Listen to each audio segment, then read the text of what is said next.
Hey Hobby Nation, how's it going? This is Yasser, and so we've started this thing that I'm sure you guys have noticed, where we hashtag HNLoot, and this week's loot is DC based. So you guys have brought to our attention that we talk way too much about specific titles and specific brands, and that we don't do enough DC reviews or comments and stuff like that. Well, first of all, there's going to be a lot of DC this year, especially with the release of Wonder Woman that's supposedly due end of July, end of June, sometime in July.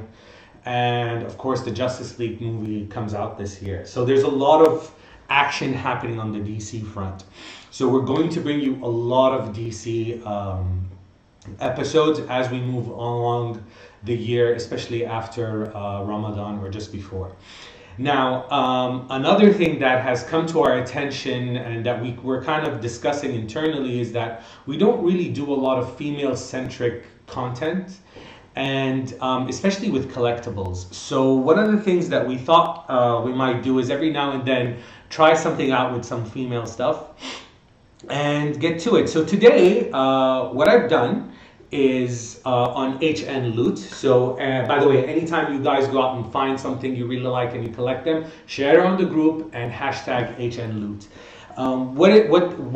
Basically what I've done is I've gone out and I went to the toy store. A place called the Toy Store. I'm sure all of you know it. It's one of the biggest toy chain brands here in the UAE. It's really, really awesome. And they're great, especially for finding the wide range of toys that you'd like. And it's kind of local, so that makes it even cooler that it functions on par with a lot of the large toy stores that you'd see in the States and in Europe and so on. So I really like it. I go there every now and then. Now, I know that's not the collector's zone to go, but you'd be surprised what you find at the toy store every now and then. Every now and then I stop there and I find something interesting. I find something collectible. I find all kinds of stuff. But this episode isn't specifically about, high value collectible items. What we're trying to do today is actually review toys that are female centric, toys that are essentially girls' toys, or I don't know. I mean, this is a really interesting episode because what we're going to talk about that I found at the toy store and that they have a really nice large selection of is DC superhero girls. DC superhero girls. Now, if you guys don't know much about this, there's a sort of a short animated series that comes out online on DC's YouTube channels or online channels and whatnot, and it's called DC Superhero Girls. Now, I don't know if it airs on TV or not, but you can definitely find it online, and I will post the link below or up once this video posts, so you guys can kind of check out some episodes online about what this is about. It's really popular and it's gained a lot of traction, so much so that there's this wide range of merchandising products that have come out. Now, I've only posted some that you can see right here and which we're going to get into, but there's really a lot that's out there, and you can find a lot of that stuff at the toy store. You can find it in other places around the UAE as well, but so far on my journey, I've kind of found the largest selection at that particular chain. So now I figured, let's review some girl-oriented toys, and this is definitely one of the more interesting ones because it isn't what you would consider a traditional female or girls' toys. They're not just dolls. They're actually action figures. And that's kind of a new territory for me. I think, given the popularity of the superhero genre and how it's been very male-centric, and some of the comments and commentary from some very large personalities online that say, well, there needs to be some action figures that are for girls. I think it's prompted, the big toy chains like the Hasbros and Mattels to kind of, create more female action figures as opposed to just, taking them every now and then and turning them into dolls or not even addressing them at all. Well, DC and Mattel have done a fantastic, marvelous job, marvelosa, okay, of trying to bring some female-oriented characters to the action figure doll, spectrum.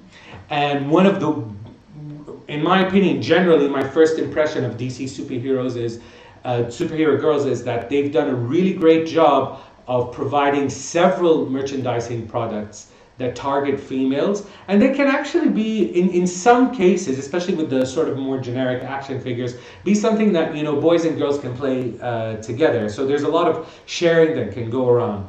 One of the things that stood out for me with DC superhero girls when I first purchased it and looked at it and whatnot is it felt like you could have a scenario where there's like this sister and her brother, and they can now play together different and act out different superhero scenarios with each other's action figures, because she has her bundle and he'll have his bundle, and it'll make for a really great team up. So I kind of like to see scenarios like that play out as we go along. Friends and cousins and brothers and sisters getting together as children, and just kind of it's no longer just oh, girls go play with your dolls and guys go play with your cars. It's kind of like we're all kind of hanging out together and we're all enjoying each other's space. So that's kind of one of the more positive things that would come out of a line like this, and it doesn't appear too feminine, like girly, and it's not too masculine at the same time. So I think design-wise also that's something we're going to comment on.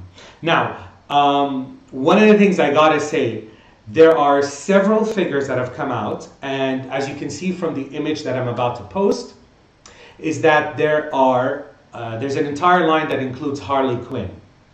In Dubai so far, I've had a very, very hard time finding Harley Quinn. There is one that's sort of that action that has like her mallet, and she just kind of, it's kind of like an automatic animatronic. I don't know what it is, but she kind of just swings her hammer. But the points of articulation are limited. It's like one of those fun, dynamic sort of figures that they usually have that come up within the superhero lineup. But it's not the standard action figures, the 6 inches that you kind of see here. I haven't found those, but if you guys want the Harley Quinn, it's apparently really popular.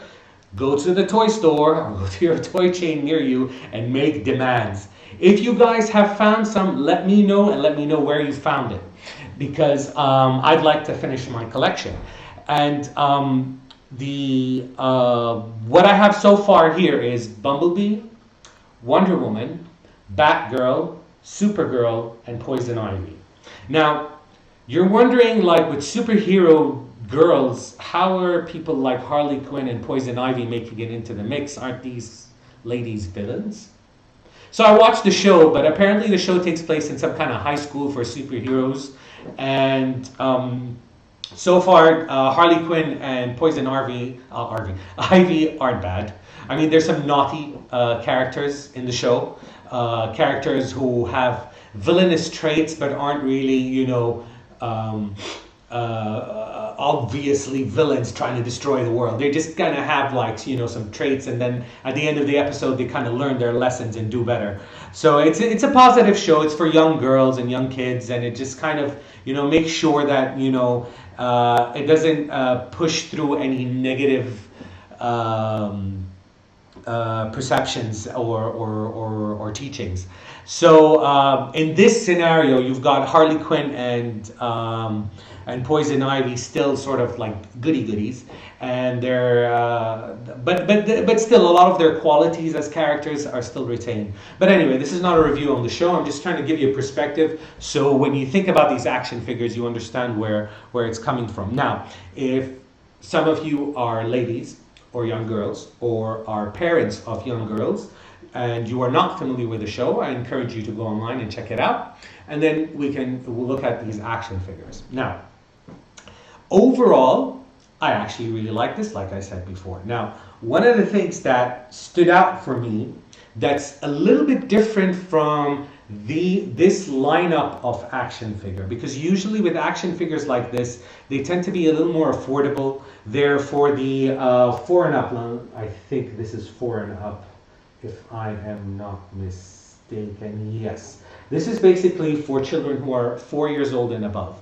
And usually what they do with that is because they're in mass production, is that they tend to be of a more, I don't want to say cheaper quality, but something that makes these figures a little more affordable so parents can buy them for their kids, and knowing that the kids will probably lose them. Hopefully your children have learned to collect since most of you are collectors, so they'll probably try to keep these even if it's outside their boxes. But the nice thing that I've noticed is there's the detailing. And one of my favorite figures in the line that has great detail is Bumblebee. Now, there are some of the typical faults that you see, like some of the botched up paint jobs around the hairline. Like, I don't know if that's like too close or if you guys can see any of that. All right, but there's like spots here and there, so don't expect, like mint condition or anything. But generally it's good. It's not sloppy. It's not like one of those bootleg toys that you find where, the face is, gray and then they're just like chapped paint everywhere.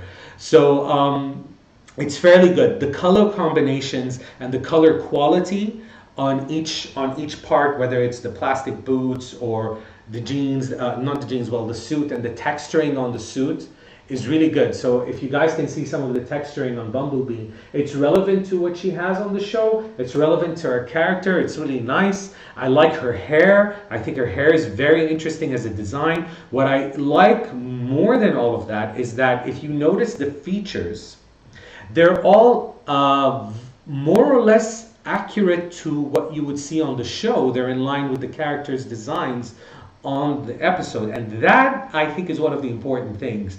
What puts off a lot of kids is finding the action figure you like related to the show, but somehow you feel doesn't really look like them, and I don't know if it's going to make me feel as good about the characters. Well, the nice thing is the sort of the physicality of each character matches what you would see on the DC superhero girls. So that's another positive attribute. Now, the points of articulation are another thing. There's some really decent points of articulation here. Now, again, given the type of figures, you're not going to get something like, oh, the toes don't bend, and, there's some weird stuff like,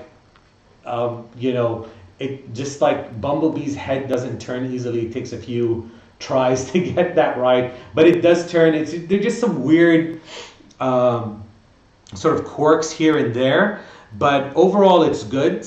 Now, generally they are lightweight, as figures like this would be, but not as light as I expected them. It still has a little bit of weight to it, and that's kind of good because that means it's sturdy and it should stand.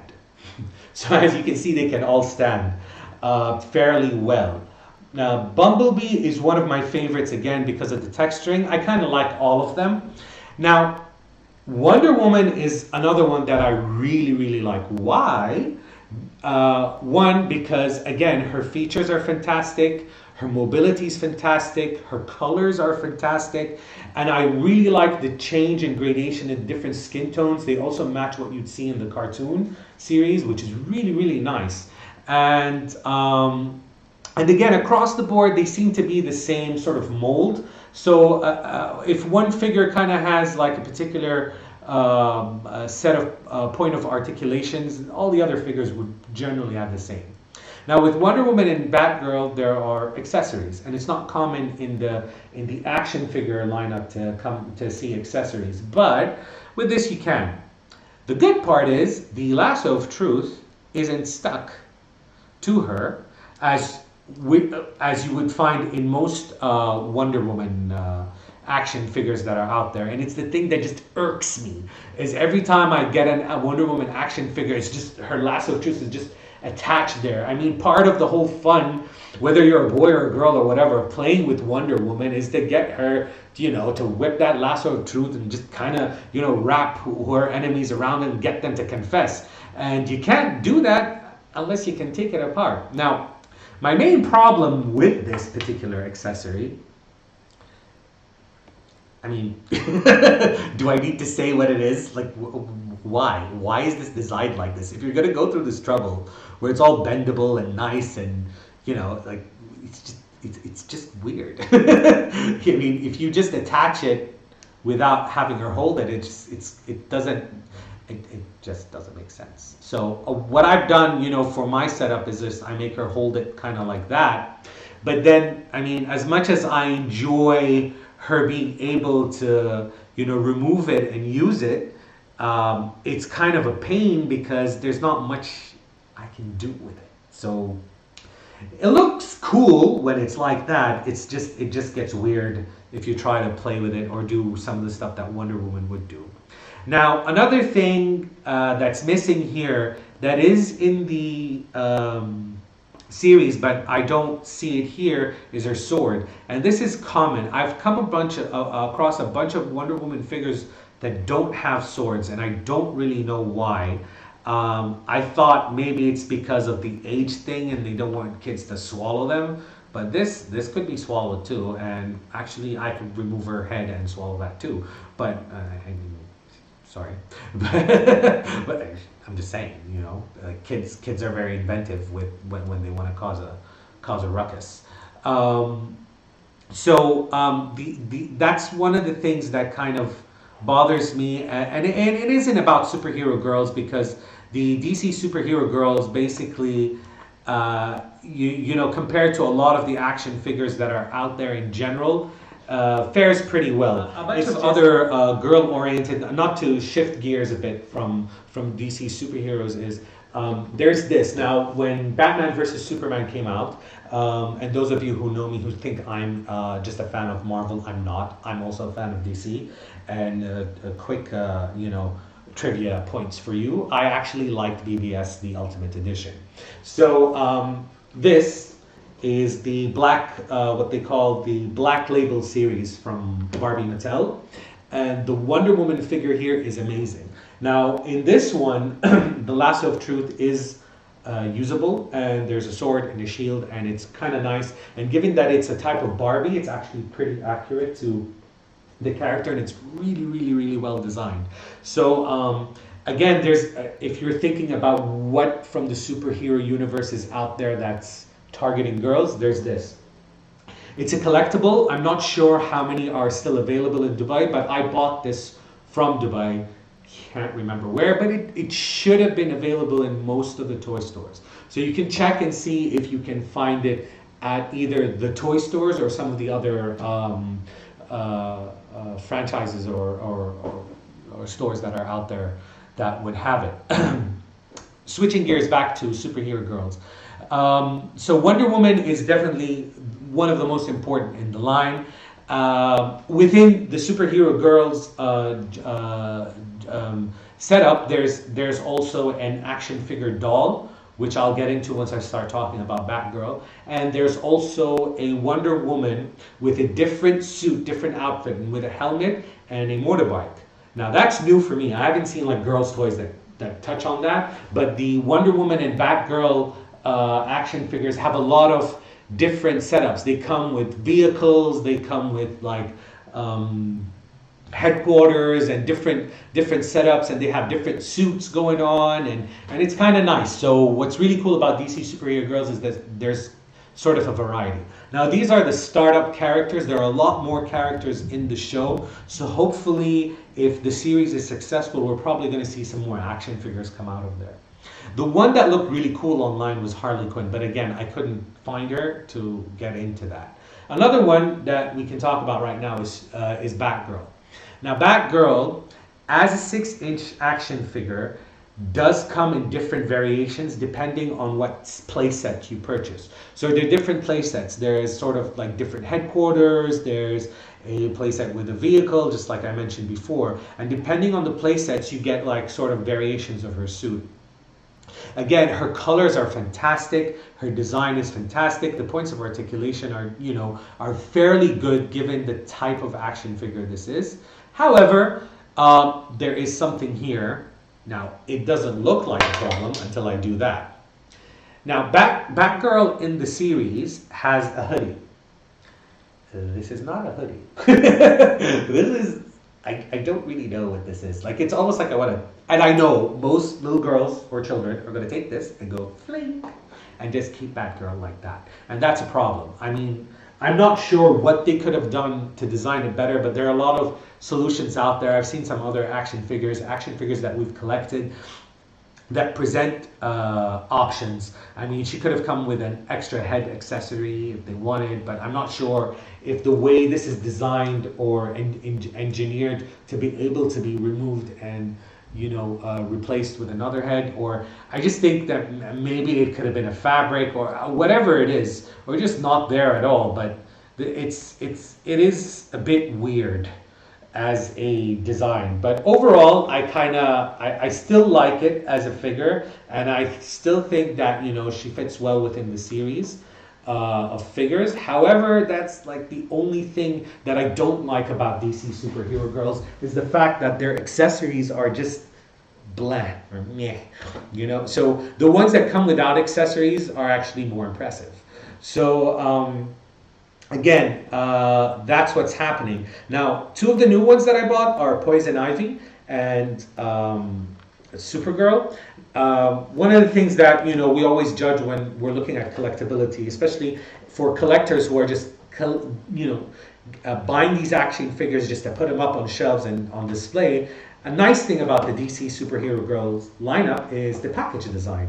Very nice treatment of a toy packaging, I have to admit. The colors are great. Some of the dimensions and proportions are really nice. This thing here, this is a nice touch, that curve, it gives that little swing over. I mean, as a designer and in packaging design, I think this is really good. The best part about this is if you want to open it, you just rip it apart, which is what children are supposed to do. But if you're a collector, I guess it's a problem because once you open it, you can't really put it back. Some of these action figures now come in packages that sort of lend themselves well to collector behavior, where I'd want to keep it out on display for a while, then put it back into the box. With DC Superhero Girls action figures, no. These are meant to be played with by children, and if you want to put them on display, you either do that or you do this, and end of story. Now, seeing that I am Yasser, and those of you who know me know how I like to unbox, I am about to unbox Supergirl, Yas style.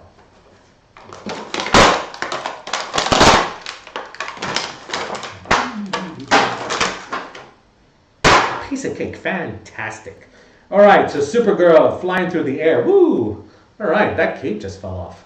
All right, so the cool part is so her cape really is an accessory. So there's a little kind of button thing over there, and that's really cool. That's her design.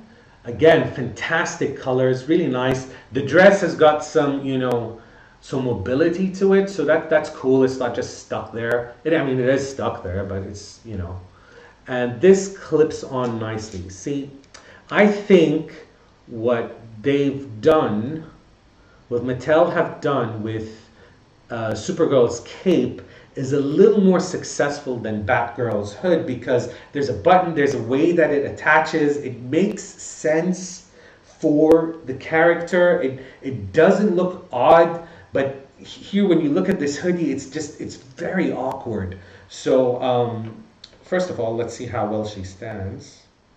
And I like that she's got a youthful part to her, with the little headband and the sneaker boots or whatever those are. So again, there's a lot of youthfulness going on here, which matches the theme of the show. The only thing I don't like about the headband is the paint job. So I'm going to bring that up closer so you guys can see that.